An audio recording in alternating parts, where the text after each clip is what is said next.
All right, what's up, guys? Welcome back. We are now in the Comfort Suites in Brownsburg, Indiana. New location unlocked. A little bit of a tough setup here. I apologize for the lighting.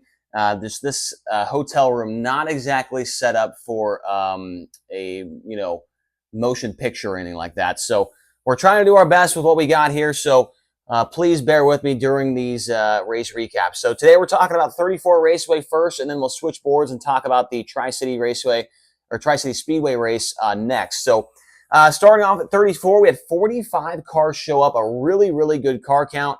And I feel like that area is just kind of underrated, and the local guys out in Ohio, or not Ohio, but Iowa, those Knoxville cars, they came down and they put up a good challenge to the 16 full-time high rollers over there at 34 Raceway. So we kicked things off with qualifying, and Kerry Madsen, he was quickest overall there in that number 55V for Tony Vermeer. He was at a 12.884. Aaron Reitzel, and then it was Zeb Wise, Brad Sweet, and James McFadden. They would finish the top five in Flight A. And in Flight B, it was Brent Marks, Brenham Crouch with a great qualifying effort as well for Tanner Thorson. He was third, Corey Eliason, and then Brandon Wimmer. He was fifth quick, and he had a great night up until the feature, but it was still a really good night for that Team DGRD number 6 car. So getting into the heat races, it was James McFadden getting the win in heat race number 1. He would go to the dash. Second was Zeb Wise. Third and going to the dash was Kerry Madsen. Fourth was Chase Randall, and Hunter Schoenberg would end up in the 5th position. Heat race number 2 saw Brad Sweet get the win from the pole after a pretty good early battle with Parker Price Miller. Aaron Reitzel was third. He would go to the dash. Fourth was Chris Windham, and fifth was Ayrton Jeniton. Then moving on to the third heat race, Brandon Wimmer from the outside of the front row would get around Tanner Thorson, and Wimmer would score the heat race win, and he would go to the dash. Thorson was second. Brent Marks would end up in third. He would go to the dash. And then Emerson Axum, who is very impressive so far in his very limited time behind the wheel of a 410 wing sprint car. I'm thinking about doing a video about the most promising up-and-coming drivers under 21 in sprint car racing. Emerson Axum would 100% be in the top 5 on that list. Brian Bell finished up in 5th. He would go to the feature as well. Heat 4 went to Corey Eliason. He would go to the dash and be joined by Brian Brown, who finished in 2nd. And the only reason Brian Brown was in the dash was because Brenham Crouch, who you see right here, qualified 2nd in Flight B. He did not finish inside the top 5 on the last corner, got passed by Garrett Williamson. And so that moved Crouch out of the dash into the B main. Rico Eber was 3rd, Tyler Courtney 4th, and then Williamson was 5th. The dash results are written right there in red. James McFadden, he would get the win. Aaron Reitzel was 2nd, Brad Sweet 3rd, Brent Marks, Corey Eliason, Brian Brown, Kerry Madsen, and Brandon Wimmer. So those guys would start in the first 4 rows of the feature over there at 34 Raceway. So getting into the feature, James McFadden led early. He led laps number 1 through 25. And, this race was kind of weird. I love 34 Raceway. I thought it was a really good surface throughout the night. And then you got to the feature, and, it was just kind of weird. It was almost like the bystander effect, it seemed like. Everybody was just following the leader right around the bottom, and there was not many guys that chose to go to the top of the racetrack. And I don't know if that was just because they thought it was too sketchy, it was too far around, they didn't think they could run it the right way. But it was a choo-choo train around the bottom until they got to traffic, and Brad Sweet said, to hell with this, I'm going to try to run the top. And he realized that if he could hit it right in 3 and 4, I might add, it was only good in 3 and 4. The top in 1 and 2 was not a viable option at all. Once Brad Sweet got going, he realized he had something that could contend with James McFadden. So then McFadden's getting his way through traffic, and Brad Sweet makes the move around him when he gets McFadden gets by Scotty Thiel, but it kind of took him a little extra second or two, and Sweet made the pass on him. And you knew it wasn't over there. Well, actually, I kind of did think it was over, honestly. The next time they went into 3 and 4, I thought 100% money back guarantee Brad Sweet was going to go to the bottom of the racetrack, because James McFadden had never left that inside portion of the speedway the entire race. And for, I don't know, whatever reason, Brad Sweet decided to go back to the top. He must have felt really, really good up there. And McFadden kept doing it. He kept plugging away at the bottom, And they got into more traffic. And on the last corner, you've probably seen the replay by now, but Justin Peck kind of entered in right in the middle and kind of made it a tough entry to the corner for Brad Sweet. So he had to enter in off of the cushion and get up to it. And that allowed James McFadden to really circle the bottom nice. And even with 2 lap cars, I mean, they were playing like bumper cars off the corner, off of turn 4, right in front of McFadden. He put his foot to the floor. You could tell that the gas was down. He was cranked hard left, trying to get the car to turn, and nearly put Brad Sweet in the wall.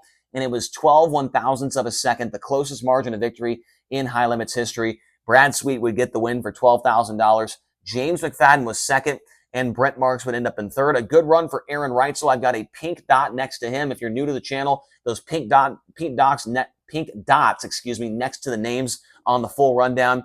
Those are guys that I'm going to talk about a little bit more in depth because I thought they had a good run, they had a bad run, they had an interesting night, and Aaron Reitzel was one of them. We haven't seen him too terribly much this year with High Limit Racing, but he just goes to show that he is still a driver capable of being on the national tour. He was fourth, Brian Brown fifth. Great runs for both Tanner Thorson and Corey Eliason. Thorson at one point in this race drove from 10th up to 4th. He had Lee Lindgren there, the crew chief on that car, part-time crew chief, and it showed that it definitely helped those guys out. Thorson was fast, ended up in the 6th position. Great run for him, and a great run for Corey Eliason, a much-needed 7th-place run for him after starting in 5th. I mean, obviously, he went backwards. You never want to do that, but a solid top 10 is exactly what that team needs right now. Corey Day was, I mentioned everybody was kind of, pole putting the bottom, and it was kind of, one lane, it seemed like, and people are saying it took rubber on the bottom, which it never did. I don't know where people are getting this stuff from, but Corey Day, from the drop of the green, from the word go, he was right around the fence, as you can imagine, and drove all the way up into 8th position. At one time, he was up to 6th. So Corey Day was definitely putting on his own show back there. Chris Windham, solid top 10 finish, 9th from 15th for the 55 car. And then Zeb Wise, also a much-needed top 10. A lot of guys in the top 10 tonight needed him. Thorson, Eliason, Windham, Wise, they all needed top 10s, and they got him at 34 Raceway against a really tough field. Kerry Madsen was 11th, and then Tyler Courtney definitely struggled in that one, 16th to 12th. For a $1,500 payday there. So Sunshine not looking too solid there at 34, but he would get better as the weekend went on. We'll talk about that at Tri-City. Chase Randall, 13th. Parker Price Miller, 14th. Not a very good night for Rico Abreu, 12th to 15th, but he would rebound and have a good night at Tri-City, but definitely a tough night at 34 for him. There's Emerson Axum. I mean, this kid does not have very much 410 wing experience. He got a 16th place run against a 45-car field at a track they'd never been to before. Keep your eye on Emerson Axum here as the weeks go on and as the year goes on. Hunter Schoenberg, 17th. Justin Peck and Jacob Allen, both of them needing provisionals to make the show. They would end up 18th and 19th. Scotty Thiel came out of the B main. He was in the 20th position. Ayrton Jennington, Garrett Williamson, a provisional as well for Spencer Baston, 25th to 23rd for him. Night they will definitely want to forget here soon. Brenham Crouch, he came out of the B main as well, 24th for him. And then Brandon Wimmer, Brian Bell, Casey Kane also needed a provisional, and then J.J. Hickle rounded out the field. So 28 cars started the feature there, with 4 of our high rollers needing to use provisionals. So I thought the racing, I thought the heat races were pretty good. I thought the overall night of racing was good. The B main was a little wonky. We had 24 cars out there, had a couple of reds, and it kind of took a while to run. The feature was saved by a really good finish. I think the track was actually really good. It's just nobody went up to the top to show it. It was just kind of one of those weird moments where nobody really wanted to try and do anything different. And I think that if people would have just tried it a couple times, we would have had great racing throughout the entire field. But luckily, it was a really good finish, and that kind of saved things. The closest finish in High Limit Racing history, and that does definitely affect the score that I'm going to give this race. And I like 34. I think it was a really good racetrack, cushion right up against the wall. Check out my Twitter. I posted a really good picture of it. I love that kind of stuff, right up against the fence, and Brad Sweet made it work. So I'm going to give this one a 70. That's the worst 78 of all time. 78 out of 100. I just wish the middle portion of that race was a little bit more racy among the top 10 drivers. And like I said, I think it should have been. It's just nobody tried to go up there. 34 Raceway did a good job with the track prep. It's just nobody really wanted to go up there and try it out. So let's switch boards now, and we'll talk about Tri-City Speedway in Granite City, Illinois. Okay, we got board switched over now. Let's talk about Tri-City Speedway, Granite City, Illinois. Last night, Saturday, 27 cars showed up, so a little bit less, obviously, than 34 Raceway, but we did have Knoxville Raceway running, and it was about a 3.5-hour drive between tracks. So we did lose a couple of cars, but still enough for a full field, and boy, was this an entertaining night of racing. The drivers were probably racing the track as much as they were racing each other. So qualifying started out with Justin Peck going quick time, something that team needed a little bit of a boost, right? So 12.679, that was quick time overall by Justin Peck. Then it was Brent Marks, James McFadden, Hunter Schoenberg, Corey Elias in the top 5, Rico Abreu, Zeb Wise, Tyler Courtney, Spencer Baston, and Corey Day would round out the top 10 in qualifying. In the heat races, Hunter Schoenberg, he would win heat race number 1 and go to the dash. Zeb Wise was second, Corey Day was third, Brad Sweet was fourth, and Justin Peck was 5th. He would also go to the dash. Now, at the time of these heat races, we did have 6 cars transferring out of those. There was a major incident in, I want to say it was the second heat race, and it took 2 cars out for the night. And so we actually did not have a B main, but I put the transfers on this because we were supposed to transfer 6 out of each one. Tanner Thorson was the 6th place finisher in heat race number 1. Heat 2, Corey Eliason, he would get the win and go to the dash. Tyler Courtney finished 2nd. Brett Marks was 4th. He would go to the dash. And then Parker Price, Miller, Brian Bell, and Chris Windham, who was a story here tonight. He did not get a qualifying lap in this evening, and that was because he had to change an engine, and they could not get it done in time to get him back out there for the qualifying lap. Windham would come back and have a solid night in the feature. We'll talk about that in just a moment. Heat 3, Rico Abreu would get the win. Spencer Baston was 2nd. James McFadden would join Abreu in the dash. Then it was Casey Kane. Gunnar Ramey in his high limit racing debut would finish in 5th. And then Skylar G would be in the 6th position. And then moving on to the dash, due to the 3 heat race format, only 6 cars in the dash. Justin Peck would get the win. Hunter Schoenberg was 2nd. James McFadden 3rd. Corey Eliason, Brent Marks, and Rico Abreu would be the finishing order in that. Then getting into the feature, man, it just took a long time to get to the feature. The modified race, those guys, they crashed in turn 1, and I swear to you, somebody went out there with a torch or something and started welding those cars together because they were stuck for 20 minutes. And, they were planning on doing some track prep before the sprint car A-main, but due to that long break, that long crash with the modifieds, they ended up scrapping it. They actually kicked the modifieds off the track after 2 laps and put the sprint cars on the horn. So getting into the feature, I actually forgot to put who led what laps. And hang on one sec. Okay, we've got that updated for you. So Brent Marks would lead laps 19 through 30. Justin Peck would lead laps 1 through 18. And so, like I was saying, the track was more of the drivers racing. It was like the drivers were racing the track more than they were themselves. I mean, the track was so hairy. It was so crazy. It was rough on entry to turn 3. It was rough on entry to turn 1. The cushion was right on the wall. And then towards the end, it kind of took rubber a little bit on the entrance to 1. You had to kind of enter in the middle and then slide up to the cushion and catch it. A couple guys had problems there. Brent Marks late in the race caught the wall right on the edge of the wall off of turn number 4. Actually broke the Jacobs ladder on the car, but he was able to hang on a late race restart. Brad Sweet was driving like I've never seen him drive before. He was driving like he was trying to win the Eldora Million or the Huset's 250,000 win race. He was driving like a man possessed in this race, throwing huge sliders, bouncing off the wall, bouncing off the cushion. It looked like Corey Day was driving the car. But Brad Sweet was definitely the show in this one. He was the hard charger, drove from 11th up to 2nd. And I think if that yellow didn't come out at the end, he may have had a chance to win this race. He was that fast. I mean, it was crazy how good he was.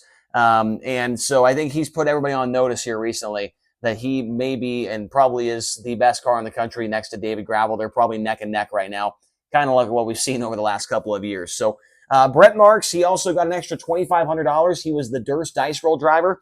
That's the 2nd time this year that has been claimed. And so the total earnings now has been from $7,000 plus $5,000. So $12,000 total has been paid out. $6,000 of that going to fans and $6,000 to the 2 drivers that have won it, Brent Marks and Corey Day. So Brent Marks, one of the few guys in the field that was able to work both lanes in 3 and 4, bottom and the top. He was able to go anywhere. The bottom in 1 and 2 really wasn't much of a factor. It was more kind of run the top, and then late in the race, it was kind of enter them through the middle and get up to the cushion on the exit. The bottom, not very good in 1 and 2, usually at Tri-City, but 3 and 4, it usually comes in, and Brent Marks made most of his passes on that end of the racetrack on the bottom. So he got his first win of the year. Him and Brad Sweet, now the only 2 drivers that have been in the top 10 for every single race so far this year. So Marks got the win. He started 5th. Brad Sweet was 2nd, and Justin Peck was 3rd. This just adds 2 more races now where the winner of the race, has not led every single lap of the main event. 14 races so far this year with High Limit Racing, and 12 of them have had at least 2 leaders, which is absolutely unheard of. I'm pretty sure. We'd have to look through the history books. That would take a long time. But what's going on right now is crazy. Almost every single race has a good battle for the lead, and that's exactly what you want to see. Rico Abreu finished up in 4th. He had a solid night after a pretty tough night at 34 Raceway. Finished 15th there. Gets a nice 4th place finish and $4,000 for that effort. Tyler Courtney has a 5th place effort as Hunter Schoenberg finishes in 6th. He's been solid. That new team, I think that was their 4th or 5th race together. And Schoenberg and a Hybrid or Motorsports car have been up front with High Limit a couple of times already. But Lakeside, he was pretty solid, and the 2 nights at 34 and here at Tri-City. So Hunter Schoenberg and that team, I think they've got something going the right way, and he was a contender for this one. He started second, was battling a little bit there towards the front, was in second for a long time, and finally got passed by a couple guys and slipped back to sixth. Another top 10 run for Corey Eliason. That is 2 in a row. That doesn't happen very often right now for the Ridge & Sun Racing number 8 car. So you love to see that for Corey Eliason. I really do think those guys are going to turn things around. And it started this week in 2 top 10 runs, 2 solid runs. He was in the dash both nights. They're getting things figured out right now, and I love to see that for Corey Eliason, Jim Shuttlesworth, and the Ridge & Sun Racing team. Corey Day was 8th, Zeb Wise 9th, and Chris Windham, we mentioned him a moment ago, did not get a qualifying lap in, drove from 17th to 10th. He also drove from 9th to 6th in the heat race. Wyndham, he's won there before in a non-wing car and never raced there in a wing car before, but he was solid. 2 top 10s for him as well. A great weekend for Chris Windham and a great weekend for Corey Eliason. Great job by them. Spencer Baston, 11th. Parker Price Miller was 12th. Then Casey Kane, Skylar G. And Brenham Crouch with an interesting night. He got into the wall in turn 3, and that's something that happened to a lot of guys. You get into turn 3 and it's super wavy.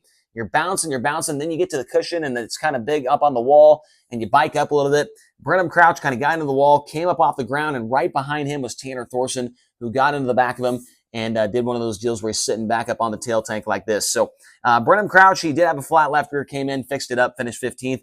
Ayrton Jennington and 16th, Brian Bell 17th. James McFadden looked like he may have been the guy to win this race after coming so close at 34. But bad luck, man. It seems like every weekend he has a good run, and then he has a good run going, and then something happens. And that was the exact thing that happened tonight at Tri-City. He was running third, I think, at the time, got into the wall in turn 2 and put the tire down, and then the tire was flat. The caution didn't come out. He didn't pull into the infield, and then it finally exploded a couple laps later, blew the Nerf bar off of it, and he came back out, finished in the 18th position. But James McFadden shows the speed that it takes to win every single race so far that he's been out there with Kubota High Limit Racing. So 18th for him, unfortunate, but we know that he's got the speed. Sterling Kling, Will Armitage, Andy Bishop. There's Tanner Thorson, 22nd. Got upside down after he literally had nowhere to go with Brenham Crouch and gave us a pretty good soundbite there. Leave it to Tanner Thorson to give us a good soundbite with High Limit Racing whenever he gets into a crash. He is one of the more interesting characters we've got out there. Jacob Allen, a really tough weekend for him. Outside the top 20 in both races, 34 and here at Tri-City. We'll see if they can get it turned around because the start of the year looked so promising for him. Got that win at Golden Miles, was on the podium a couple times, top 5. And then here to these last couple races, it's just had no speed outside the top 20. Really hope Jacob Allen can get things going. Maybe Kokomo will help him out. We'll see what happens with the 1A car. And then you had Joe B. Miller and Gunnar Ramey rounding out the field there. 25 feature starters with the issues for McKenna Hassey and Aaron Rixman. We just started all the cars. And so 25 cars started. And we had a couple that obviously did not finish the race. But I thought this race was super entertaining. Obviously, we had a different winner with that, which is good. The winner came from 5th. You had a guy charging up from 11th that finished 2nd. Good battle for the lead through traffic. The track itself was its own beast to try and get around. It made it entertaining, and that's what you want to see. You want to see a good battle for the lead. You want to see an entertaining race. You want to see drivers having to muscle these cars around the track, and that was exactly the case at Tri-City. So I'm going to give this one a pretty healthy score, I think. It did take a little bit longer than we were hoping for, but, if you put that to the side and you look at the on-track product, it was exciting. We had a Durst Dice Roll winner as well. A lot of good things happened. Now, let me grab my pen. I forgot to grab it over here real quick. Get behind the camera. So I'm going to give this one an 80. How about 84? 84 for Tri-City. Pretty good race. I really enjoyed it. And this place seems to always put on good racing. It's more known for its modified and late model stuff, but when sprint cars come to town, it puts on a pretty good show. So hopefully you guys enjoyed this race recap. Sorry once again about the lighting. I just cannot do much more different about it. I don't have the equipment, and this hotel room really not set up very well. So hopefully you guys enjoyed it. Thanks for all the support out there. Appreciate the subscribers, the likes, the comments, all that stuff, and we'll see you guys in the next one. Thanks.